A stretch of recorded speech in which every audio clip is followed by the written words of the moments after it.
राहुल गांधी जिंदाबाद, तेजस्वी यादव जिंदाबाद, इंडिया गठबंधन जिंदाबाद, राजमंगल प्रसाद जिंदाबाद, हसुआ हथौड़ा और चांद छाप जिंदाबाद,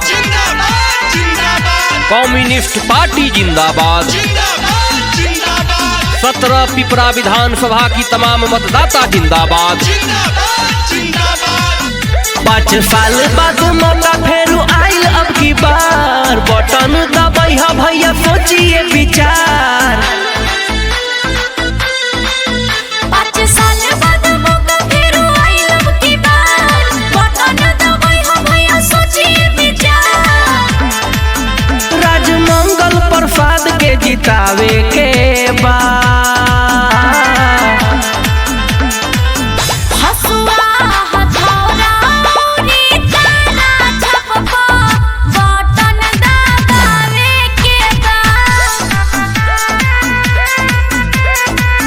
राजमंगल भैया के जीता के तेजस्वी के सीएम बनावे के बाद,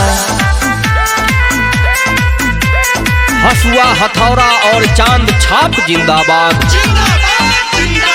कम्युनिस्ट पार्टी जिंदाबाद, राजमंगल प्रसाद जिंदाबाद।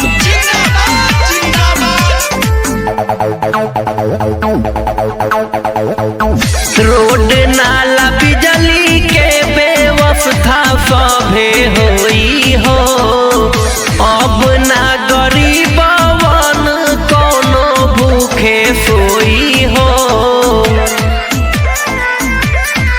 राजमंगल भैया विकास करई है हो, सबके रोजी रोजगार दिलाई है हो। कि पिपरा के भगिया जगावे के बाद,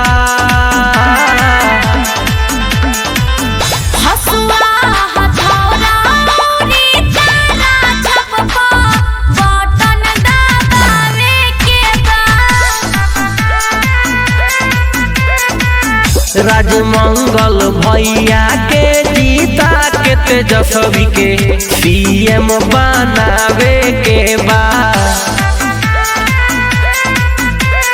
हसुआ हथौड़ा और चांद छाप जिंदाबाद, कम्युनिस्ट पार्टी जिंदाबाद,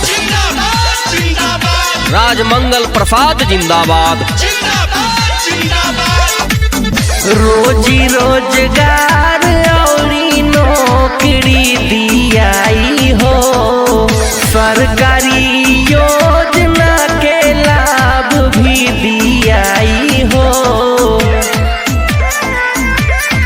25 माई बहिन के मिली हो, 200 यूनिट बिजली भी मिली हो। राजमंगल भैया के विधायक बनावे के बाद,